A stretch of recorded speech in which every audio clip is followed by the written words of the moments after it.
Listen carefully and answer questions 1 to 6. Okay, so to continue our look at modern European writers who have focused on the future in their work, today we're talking about H.G. Wells. Last week, I asked you both to do some background research on Wells, which we're going to discuss now. Gitanjali, tell us about H.G. Wells. Right. So, H.G. Wells was a hugely successful British science fiction writer, writing at the end of the 19th and the start of the 20th century, and much of his work focused on predicting the future.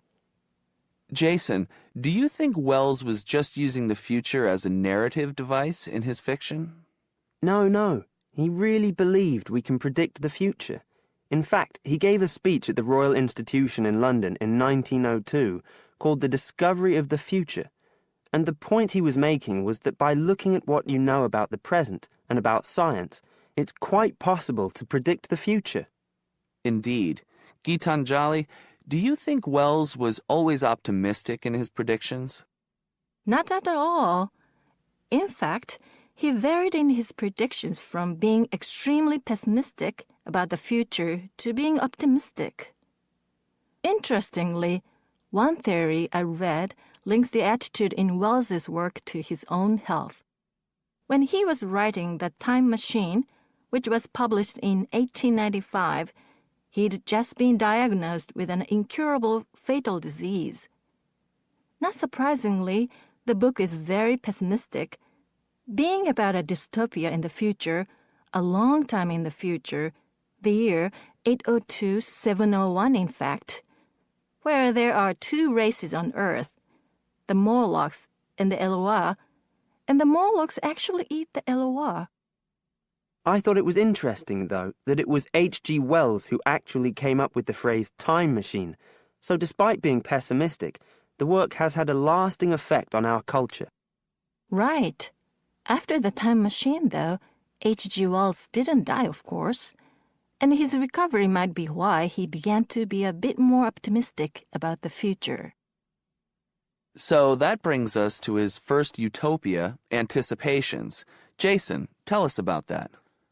Well, Anticipations, or to give it its full title, Anticipations of the Reaction of the Mechanical and Scientific Progress upon Human Life and Scientific Thought, was published in 1901 and was set in the New Republic of the year 2000. Some of the things Wells predicts are fairly close to our reality today, including 24-hour news, global telecommunications, and even a European Union. We'll come back to the accuracy of Wells's predictions a little later. Gitanjali, how was Wells's work received at the time? Well, although Wells was extremely successful, not everyone respected his work or his predictions. Another well-known science fiction writer, Jules Verne, viciously attacked him for works such as The First Man in the Moon, which Verne argued weren't rooted in scientific fact at all. That's right. Now, Wells wrote a number of other utopian visions of the future. Jason? Yes. In A Modern Utopia, published in 1905, his vision was of a world where there's no private property, where everyone has access to wonderful healthcare, and interestingly, where everyone's personal information is stored on cards in a central database outside Paris. Apart from the healthcare, I'm not sure everyone today would see that as a positive view of the future. Neither am I. And, on a similar note, Wells strongly believed in population control and in The Shape of Things to Come, which was published in 1933, he sees and supports a world where the population is kept at 2 billion. Once again, I'm not sure most people today would necessarily see that as a good thing. Before you hear the rest of the conversation, you have some time to look at questions 7 to 10.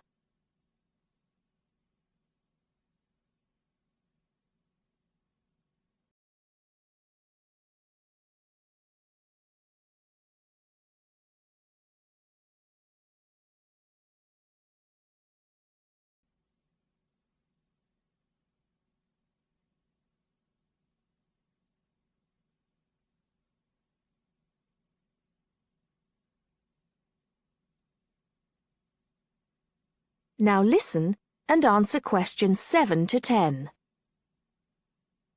Gitanjali, in your research, did you come across anything about the world brain? Yes, I did. It's actually very interesting.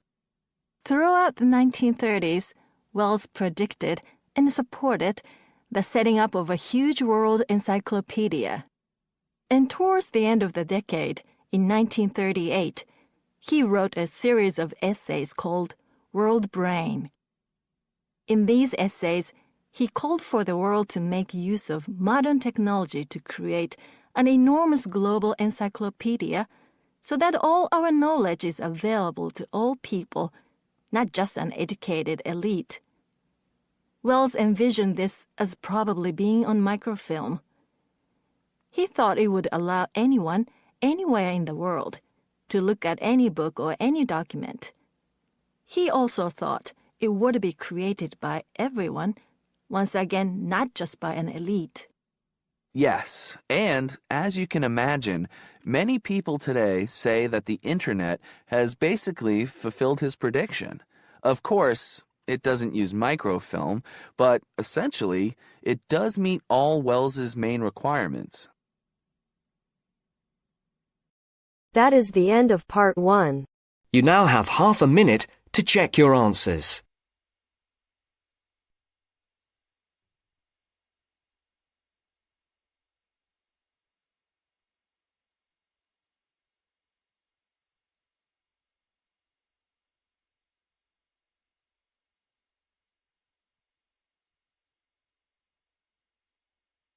Now turns to part 2. Part 2. You are going to hear a lecture about dining services. First, you have some time to look at questions 11 to 14.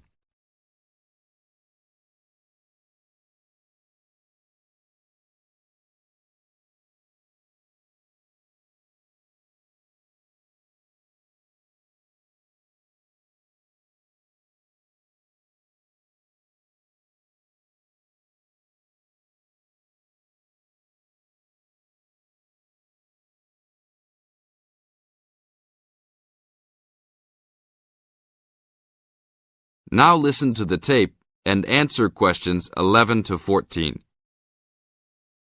Welcome to the Dining Commons. This is the newest facility on campus, and I'm proud to say, also one of the best. I know that all university students miss eating home-cooked food. Well, this year, we are hoping to provide students with food and services that will make you feel at home, even without your family. The administration has been listening to the voice of the students. Students gave us frequent suggestions last year as to how we could improve the university. One of the most frequent suggestions was improving the dining options. We have been working hard all summer to come up with ideas that will make student life in the dormitories more pleasant. One of the new options we are offering in the dining facilities is variety in student meals. Last year, there was a set menu for every dinner, so if students didn't like the food, there was no choice. Students had to eat whatever was served. But this new dining facility has 3 completely unique areas, each with a different theme. At every meal, there will be 3 options for students to choose from. For example, there might be Italian food at station number 1, which might consist of pizza and pasta. At station number 2, there would be American food, consisting of hamburgers and hot dogs. At station number 3, there could be vegetarian soups and salads, accommodating all the vegetarians. We hope that with the greater selection of food, all students will find something to their liking. Now look at questions 15 to 20.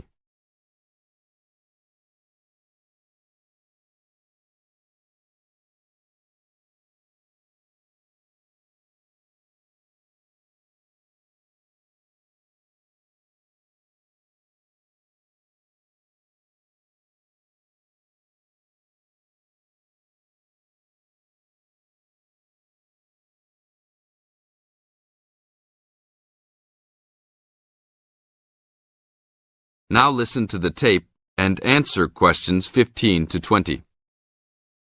Not only will students have more options, the food will also be better. Each section of the facility will have a head chef. These are real chefs that have been trained in culinary school and have been hired specifically by the school to work in the dining facilities. All of the chefs have a speciality.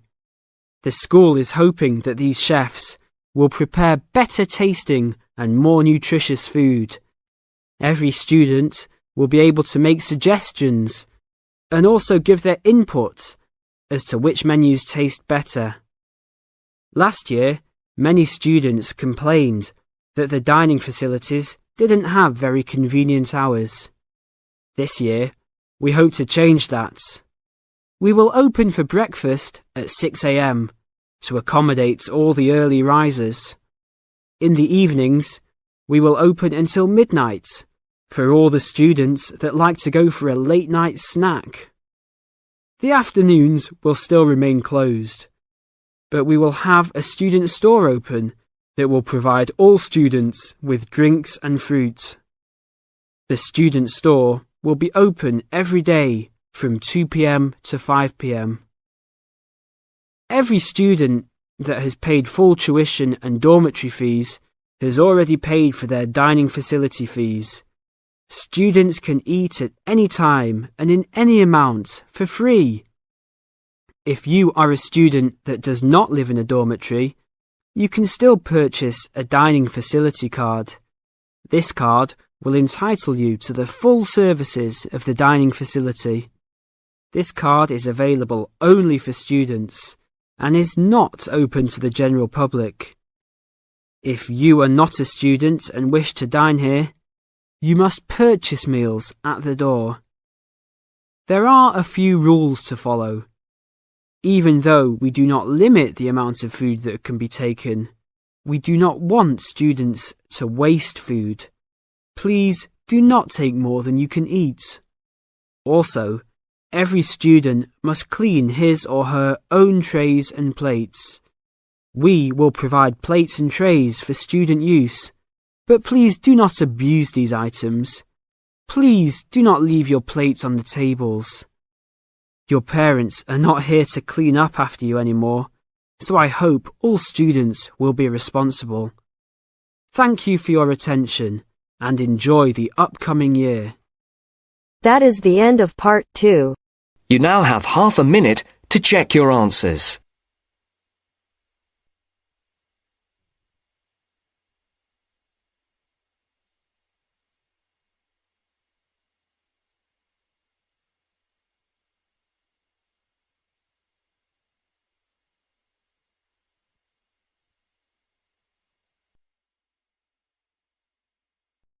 Now turns to part 3. Part 3. You will hear a conversation about tea between an expert and a reporter. You have 30 seconds to look at questions 21 to 24.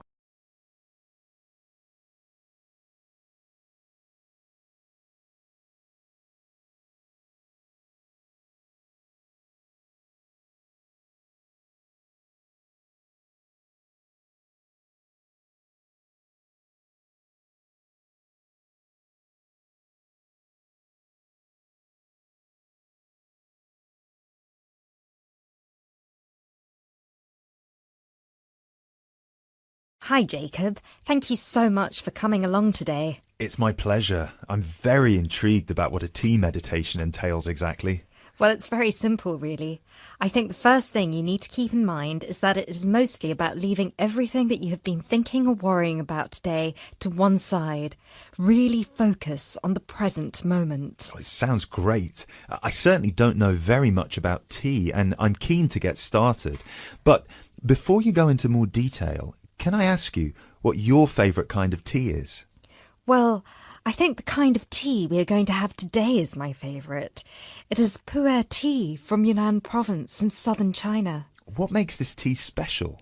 Pu'er is a dark tea.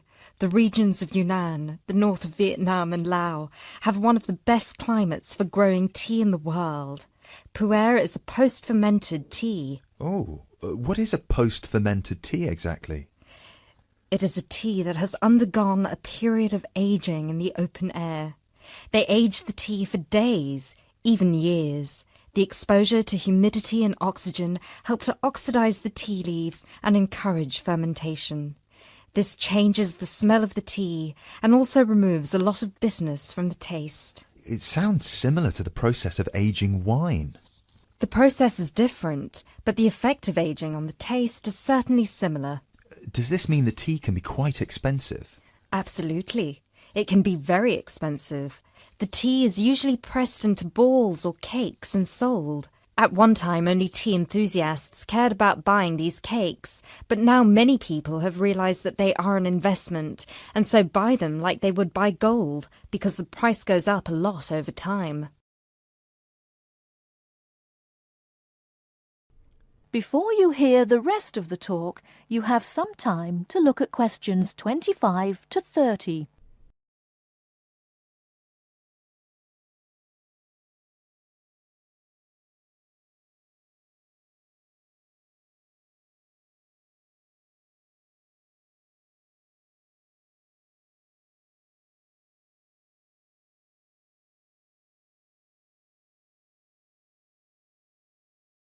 Now listen and answer questions 25 to 30.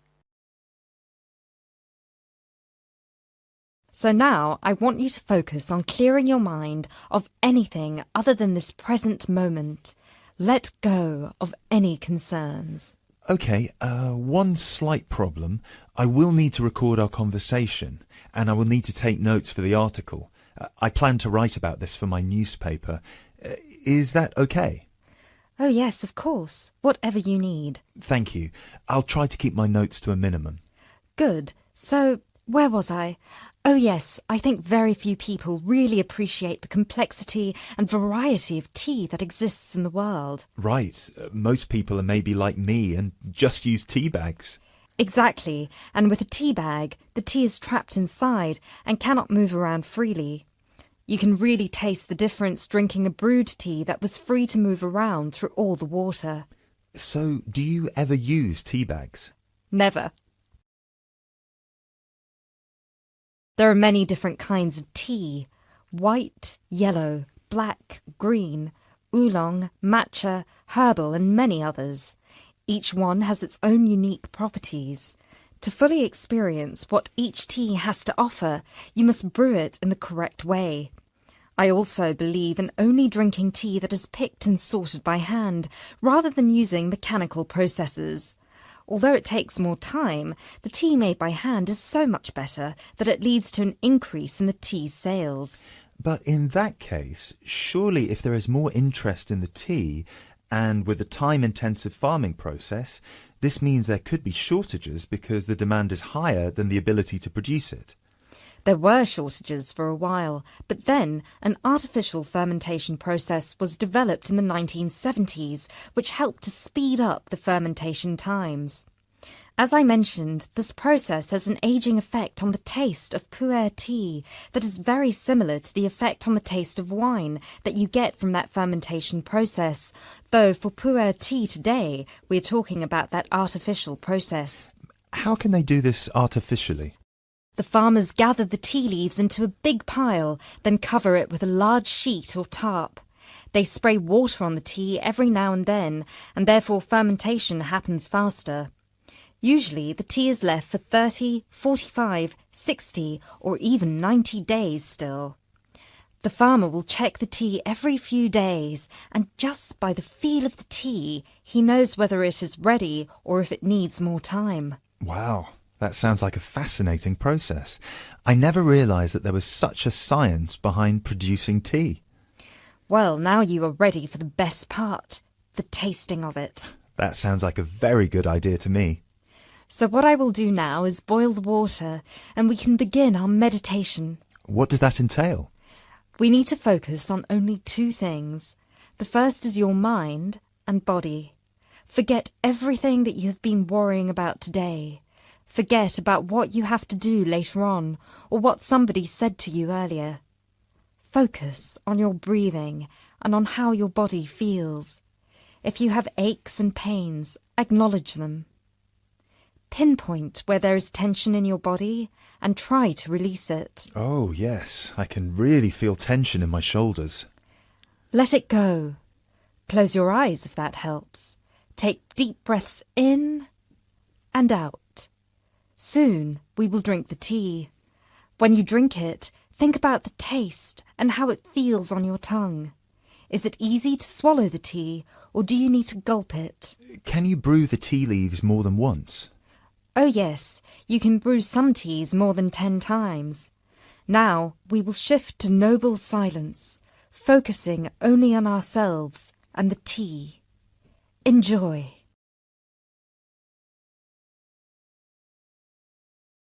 That is the end of part 3. You now have half a minute to check your answers.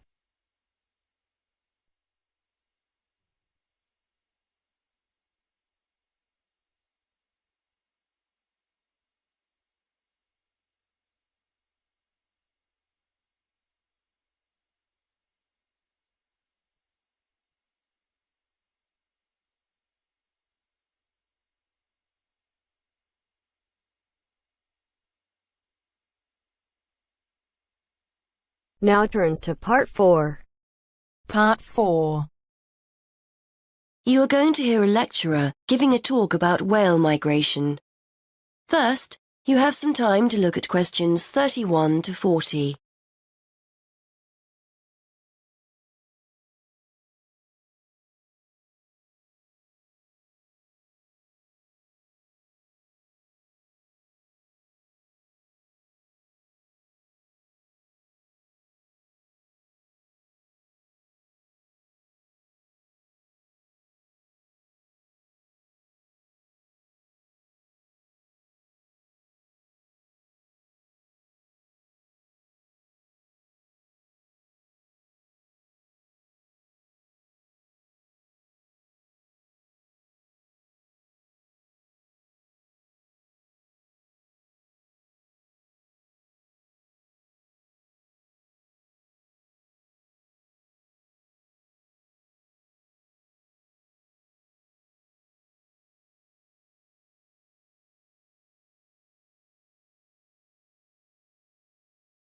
Now listen and answer questions 31 to 40.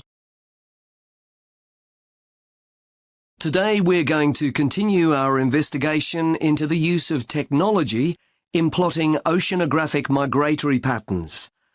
And I'd like to focus specifically on creatures that we didn't even realize existed until very recently. Pygmy blue whales. In particular, I'd like to talk about a high-tech method of tracking that researchers have used to find out more about these creatures. Pygmy blue whales, which are one of several subspecies of blue whales, spend their lives in the vast expanses of the Indian and Southern Pacific Oceans. They were first identified as a distinct subspecies in 1966. Before then, they were probably confused with the Antarctic or true blue whale, so it's only recently that researchers have started to learn about them and their migrations to and from their breeding and feeding grounds.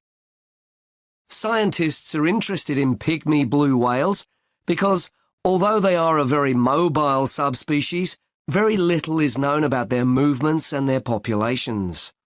Large-scale movements of whales are particularly hard to study, and what we do know about pygmy blue whales, we've mainly learned from examining whaling records.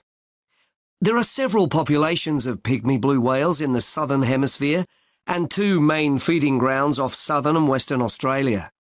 Scientists were interested in testing their hypothesis that the pygmy blue whales feeding off Western Australia migrate to Indonesia to breed. To track the whales' movements, researchers made use of something called satellite telemetry. This refers to the use of a satellite-linked tag attached to a whale.